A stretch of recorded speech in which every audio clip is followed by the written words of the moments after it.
Kuncinya adalah pertama, pelayanan. Mumpung kita masih kerja di Kuwait, kita dapat gaji tiap bulan. Hai guys, hari ini saya akan mengajak Anda untuk mengunjungi salah seorang teman saya yang akan resign pulang ke Indonesia meninggalkan Kuwait. Dia masih sangat muda, energik, pintar membaca peluang bisnis, dan berani mengambil risiko. Penasaran kan? Kita cari tahu yuk.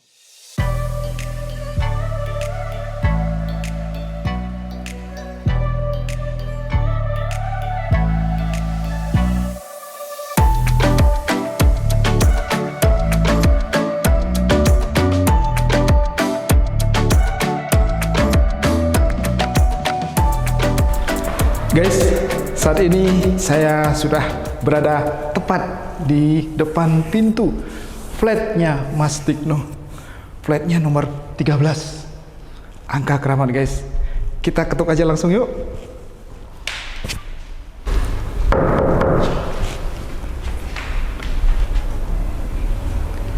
Belum dibuka guys. Kita tunggu.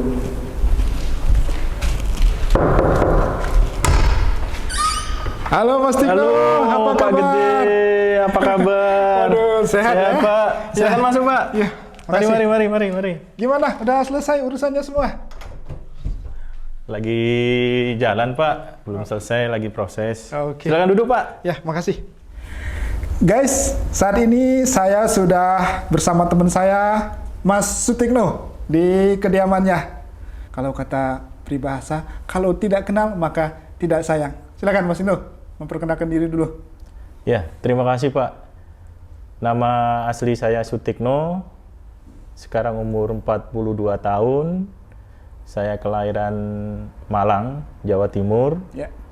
Kemudian status saya beristri, punya anak 3. Setelah lulus sekolah, saya kerja di Indonesia, itu kurang lebih 12 tahun. Kemudian saya nekat kerja ke luar negeri, itu tahun 2009. Pertama kali saya kerja ke luar negeri itu di Oman, selama 2 tahun setengah. Ya. Kemudian dari Oman saya pindah ke Kuwait dari mulai tahun 2012 sampai sekarang 2021, totalnya 9 tahun, Pak. Jadi paling lama di Kuwait ya Mas? Ya, paling lama di Kuwait itu 9 tahun. Kita selalu bersama-sama ya Mas Tikno ya. Iya, Mulai dari Cilegon, kita pernah bekerja di sebuah perusahaan petrochemical di Cilegon, kemudian kita pindah ke Tuban, salah satu refinery milik Pertamina, kemudian Mas Tikno ke Oman, dan kita ketemu lagi di Kuwait ya Mas Tikno Iya, ya. kita ketemu Ternyata lagi di Kuwait. dunia petrochemical itu kecil ya Mas? Kecil. Akhirnya kita ketemu juga. Iya. Apa sih yang membuat Mas Tikno lama di sini di Kuwait ini? Kerja di Kuwait ini pasti gajinya dapat lebih besar, Pak, Ya. dibandingkan kerja di Indonesia dan kerja di Oman waktu itu. Kemudian yang kedua, saya bisa ketemu lagi sama teman-teman yang dulu satu tempat kerjaan di Indonesia. Ya. Kemudian selama saya kerja di Kuwait, saya bisa enjoy, bisa aman dan bisa nyaman, karena dalam 1 tahun saya bisa cuti 4-5 kali. Jadi bisa pulang. Saya sering pulang ya, Iya, balik ya Mas bisa ya. pulang sering. Mas, kalau bicara petrochemical, kita tahu semua bahwa di Indonesia pun banyak kita temukan perusahaan petrochemical, oil dan gas yang bertaraf internasional atau multinasional. Kenapa sih harus ke luar negeri, Mas? Pilihan ke luar negeri adalah pertama gajinya lebih besar. Ya. Kemudian yang kedua, kalau kita kerja di luar negeri itu kita akan dapat pengalaman atau experience. Ya. Bisa kerja dengan perusahaan yang internasional. Kemudian kita punya pengalaman bekerja dengan orang-orang yang datang dari berbagai macam negara, Ya. yang berbeda culture, bahasa, etnik, dan budaya, Pak. Usia 42 sekarang. Usia 42 tahun, Pak. Setahu kita untuk di Kuwait karyawan petrochemical itu retire di usia 60 ya Mas ya? Iya. Ini kenapa sih kok berani-beraninya nih untuk memutuskan resign? Iya. Jadi sejak saya join di Kuwait tahun 2012 ini Pak, saya udah mulai merintis usaha. Alhamdulillah sudah berjalan dan berkembang sampai sekarang. Kemudian kenapa saya resign? Karena saya kepingin lebih fokus untuk mengelola, menjalankan, dan kalau ada kesempatan, saya ingin lebih mengembangkan usaha saya. Yang kedua, karena situasi dan kondisi di sini seperti ini, ada pandemi corona, saya memutuskan untuk resign, kembali ke Indonesia dan bisa berkumpul dengan keluarga. Usaha atau bisnis apa saja sih Mas yang sudah dirintis atau sudah dibangun di Indonesia? Sampai sekarang saya punya toko material, itu totalnya 4 cabang. Ya. Kemudian 1 toko itu menjual perabot rumah tangga. Jadi saya punya toko 5. Semuanya Mas Tikno yang mengelola? Iya, jadi 5 toko ini saya yang mengelola Pak.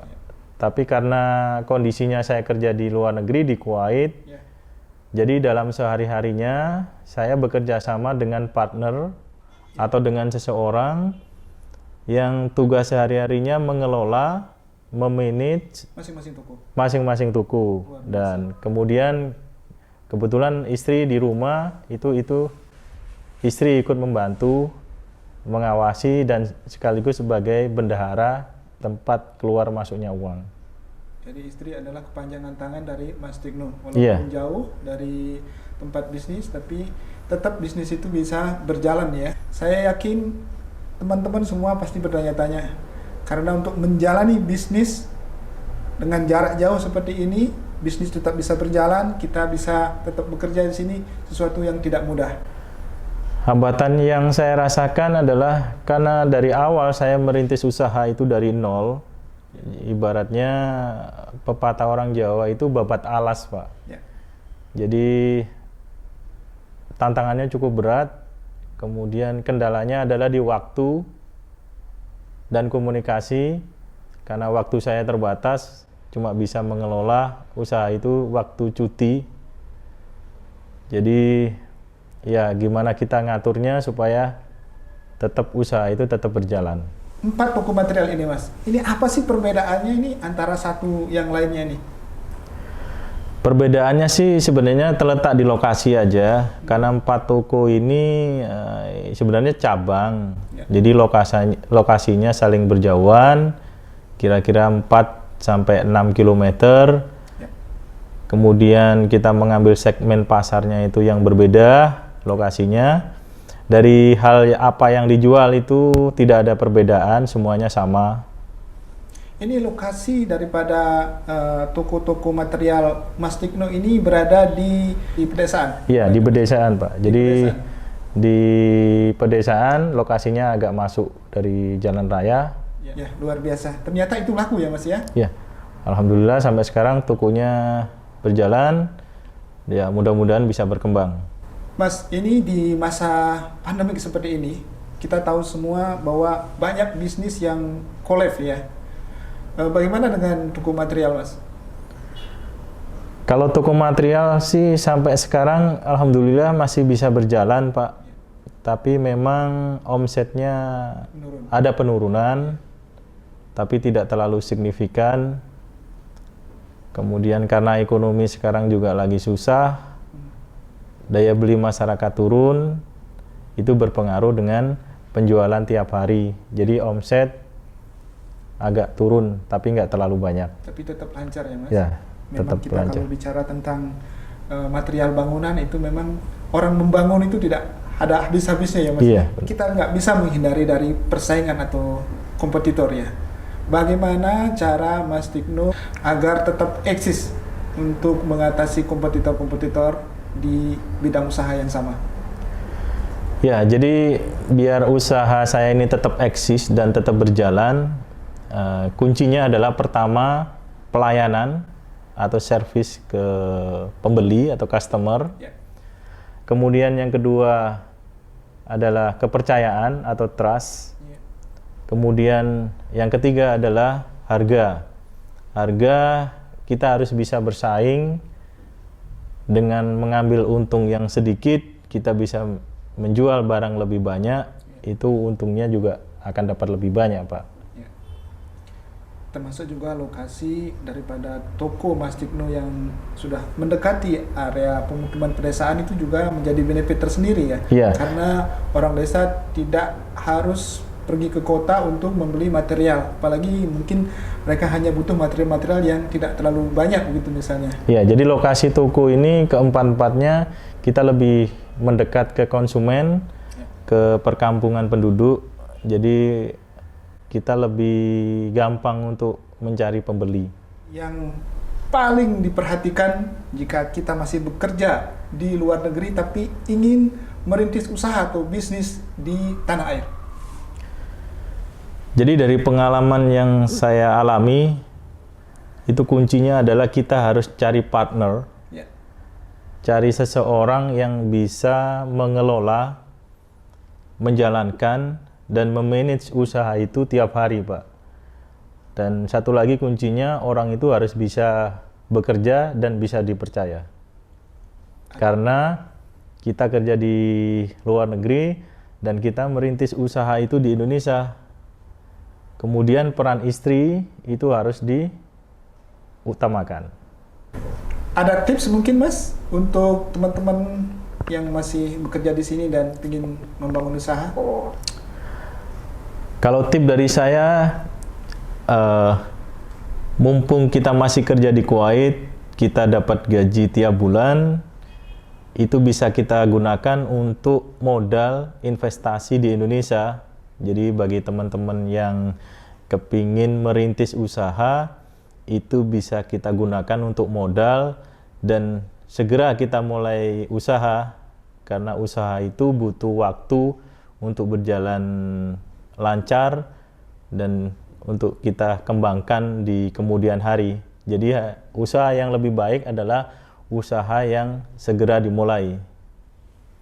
Jadi keberanian di dalam memulai usaha itu menjadi key point di sini ya. Iya, keberanian kita untuk mulai merintis usaha itu nanti akan menjadi kunci kita ke depan, apakah usaha itu akan berhasil atau kita akan gagal. Guys, ini adalah salah satu contoh teman saya bahwa untuk membangun sebuah bisnis di tanah air, kita tidak mesti harus di kota. Di desa pun, kita kalau ada kemauan, cukup menjanjikan. Demikian obrolan saya bersama Mas Tikno. Semoga apa yang kita bicarakan tadi bisa bermanfaat untuk teman-teman, bisa menjadi motivasi, inspirasi, khususnya buat teman-teman yang ingin resign dan merintis usaha di tanah air. Mas Tikno, sebelum meninggalkan Kuwait nih, kalau misalnya saya minta untuk menyebutkan 3 kata untuk Kuwait, apa kira-kira Mas? Nyaman, dinar Kuwait. Terima kasih atas waktunya Mas Tikno. Semoga usahanya di Indonesia akan semakin maju dan berkembang, bermanfaat dan menjadi berkah buat banyak orang. Sampai ketemu di Indonesia. Terima kasih Mas. Terima kasih, Pak.